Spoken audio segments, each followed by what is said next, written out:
നമസ്കാരം.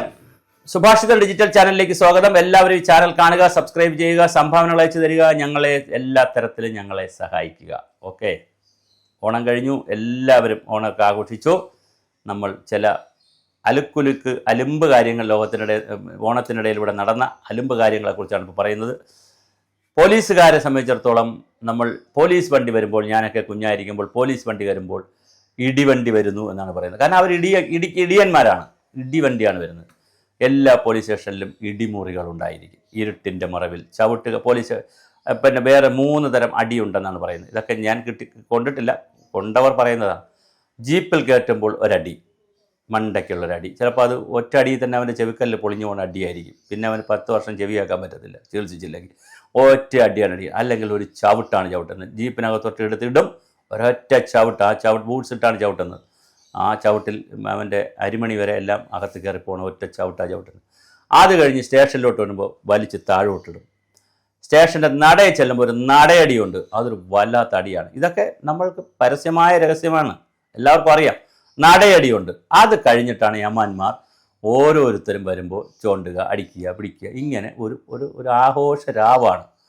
ഇതിനൊക്കെ മാറ്റം വരുത്തിയത് ജനമൈത്രി പോലീസൊക്കെ വന്നു. ജനസൗഹൃദമായി പോലീസ് മാറ്റി. വെഞ്ഞാറമൂട് പോലുള്ള സ്ഥലങ്ങളിൽ മാതൃകാ പോലീസ് സ്റ്റേഷനുകൾ വന്നു. പോലീസ് ഒരുപാട് മാറി. പിന്നെ ജീവകാരുണ്യ പ്രവർത്തനങ്ങൾ പോലീസ് ചെയ്യാൻ തുടങ്ങി. രക്തദാന പരിപാടികൾ തുടങ്ങി. SPs തുടങ്ങി. പോലീസിൽ ഒരുപാട് നവീകരണം നടന്നു കേരളത്തിൽ.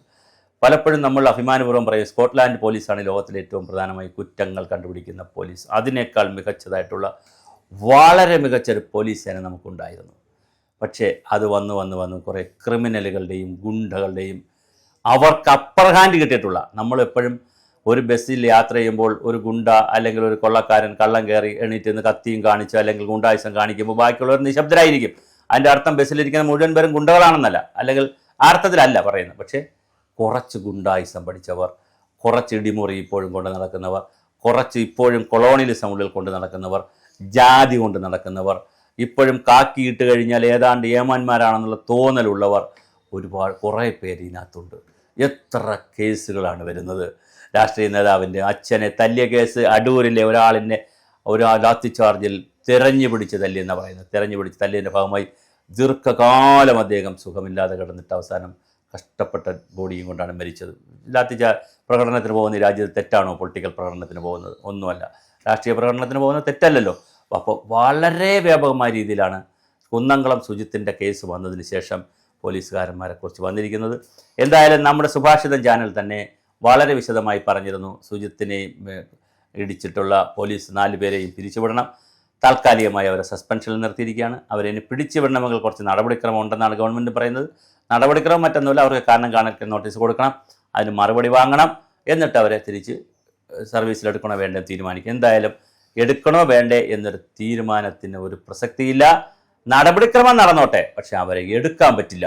എടുത്താൽ കേരള സമൂഹം വിടരുത്, വിടുകയുമില്ല. ആരും വിടരുത്. കാരണം ഇതൊരു പാഠമാകണം, ആർക്കെങ്കിലുമൊക്കെ പാഠമാകണം, സേനയ്ക്കാകെ പാഠമാകണം, കേരളത്തിനാകെ പാഠമാകണം.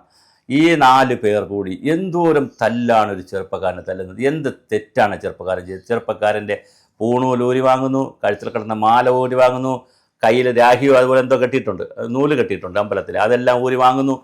ആവശ്യമുള്ള ഇടിയാണ് ഇടിക്കുന്നത്. ഇരുട്ടത്ത് മുകളിൽ കൊണ്ടുപോയി ജീപ്പിൽ വെച്ച് എന്തോ ഒരു ഇടിയാണ് ഇടിക്കുന്നത്.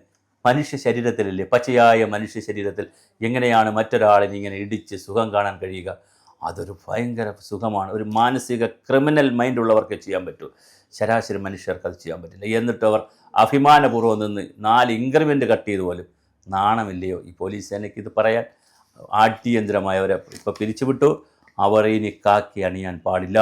ഒരു കാരണവശാലും അവർ സർക്കാരിൻ്റെ പൊതു സ്വത്തിൻ്റെ പൊതു ഖജനാവിൻ്റെ പണവും വാങ്ങാൻ പാടില്ല. അവർ ഒരു കാരണവശാലും ഇനി സർവീസിൽ കാക്കിയിടാൻ പാടില്ല. UDF വന്നാൽ അവരെ അപ്പോയെ പോക്കി കളയുമെന്ന് UDF അവകാശപ്പെടുന്നു, പറയുന്നു. അതിനൊന്നും കാത്തിരിക്കേണ്ട കാര്യമില്ല. നമ്മുടെ മുഖ്യമന്ത്രിക്ക് തന്നെ ചെയ്യാവുന്ന കാര്യമേ ഉള്ളൂ. എല്ലാ ചാനലുകളും പറയുന്ന പോലെ ആഭ്യന്തര വകുപ്പിൽ മുഖ്യമന്ത്രിക്ക് അദ്ദേഹത്തിൻ്റെ കൈ നഷ്ടപ്പെട്ടിട്ട് പോയോ എന്ന് ഓർമ്മിപ്പിക്കുന്ന ദിവസങ്ങളാണ് കഴിഞ്ഞ ദിവസങ്ങളിൽ വന്നത്. എത്ര കേസാണ് വന്നത്. അതുകൊണ്ട് കേസ് ടു കേസ് എടുത്ത് ഓരോ കേസും എടുത്ത് കൈകാര്യം ചെയ്ത് ആവശ്യമായ നടപടികൾ സ്വീകരിക്കണം. രാഷ്ട്രീയ പാർട്ടികളുമായി ചങ്ങാത്തം വച്ച് ഉദ്യോഗസ്ഥർ അഴുക്ക ചങ്ങാത്തങ്ങൾ വെച്ച് നാട്ടിലിറങ്ങി നാട്ടുകാരെ പീഡിപ്പിച്ചും പേടിപ്പിച്ചും പണമുണ്ടാക്കി അതിലൊരു പങ്ക് കൊടുത്ത് പൊളിറ്റിക്കൽ ലീഡർഷിപ്പിനൂടെ കൊണ്ടുകൊടുത്ത് അത് പ്രാദേശിക നേതാവ് മുതൽ സംസ്ഥാന നേതാക്കൾ വരെ ഉള്ളവർക്ക് എടുത്തു കൊടുത്ത് അതിനുശേഷം എല്ലാ തോന്നിവാസവും കാണിച്ച് നിൽക്കുന്ന കുറച്ച് യമാന്മാർ ഇതിനകത്തുണ്ട്. നമുക്കും പലരെയും പേരറിയാം, പേര് പറയുന്നില്ല. എന്തായാലും ആ യമാന്മാരോടടക്കം പറയുന്നത് നിങ്ങൾ നന്നായേ കഴിയൂ. കാരണം പൊതുസമൂഹം അത്രമാത്രം വിജിലൻ്റായി കഴിഞ്ഞു. സോഷ്യൽ മീഡിയയും സാറ്റലൈറ്റ് ചാനലുകളും പൊതുസമൂഹവും മോർ വിജിലൻ്റാണിപ്പോൾ. അതുകൊണ്ട് CCTV ക്യാമറകളും വിവരാവകാശ നിയമവും സേവനാവകാശ നിയമവും എല്ലാം ഒന്നൊന്നായി വന്നുകൊണ്ടിരിക്കുമ്പോൾ പോലീസുകാർമാർ ജാഗ്രതയെ എല്ലാ സ്റ്റേഷനുകളിലും പോലീസ് സ്റ്റേഷനിലും പുറത്തും പരിധിക്കകത്ത്, അതായത് പോലീസ് സ്റ്റേഷൻ്റെ ഗേറ്റിൻ്റെ തുറക്കുന്ന സ്ഥലം മുതൽ അകത്തെല്ലാ സ്ഥലത്തും CCTV വെച്ച് അത് സെൻട്രലൈസ്ഡ് സർവൈലൻസ് മോണിറ്ററിങ്ങിലേക്ക് കൊണ്ടുപോകണമെന്നാണ് ബഹുമാനപ്പെട്ട ക്രമസമാധാന ചുമതലയുള്ള DGP അവர்களോടുള്ള ഞങ്ങളുടെ ചാനലിൻ്റെ പ്രത്യേക അഭ്യർത്ഥന.